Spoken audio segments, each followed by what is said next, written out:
সফলতার কোনো শর্টকাট হয় না, হয় অনেক কাঠখড় পুড়িয়ে জীবন যুদ্ধের প্রতিটি অধ্যায়ে নিজেকে প্রমাণ করে করে একটু একটু করে আপনি সফল হবেন, একটু একটু করে আগাবেন। ইটস এ জার্নি, এটা কোনো ডেস্টিনেশন নয়।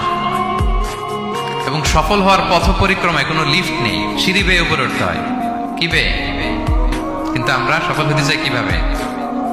ডাইরেক্ট 100 তলা, এই তো আমি সফল, উপরে সবার উপরে আমি, এইভাবে চাই সফলতাটা।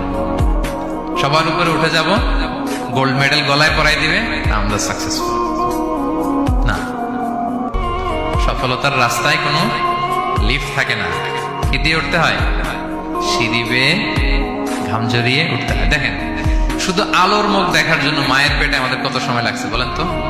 জাস্ট একটু লাইট, হ্যাঁ, 9 মাস 10 মাস সময় লাগছে শুধু একটু আলো দেখবো আমরা। একটু আলোর মুখ দেখার জন্য আমার লাগছে 9 মাস।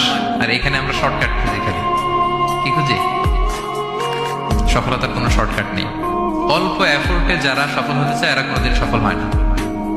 ইউসুফ আলাইহিস সালামের জীবনীটা একটু খেয়াল করেন, একটু একটু করে তিনি সামনের দিকে গিয়েছেন এবং সবশেষে ইজিপ্টের ফিনান্স মিনিস্টার হয়েছেন। এজন্য ধৈর্য ধারণ করতে হবে, নিজের সর্বোচ্চটুকু উজাড় করে দিয়ে আপনার রোলটা আপনি প্লে করবেন, এরপর আল্লাহ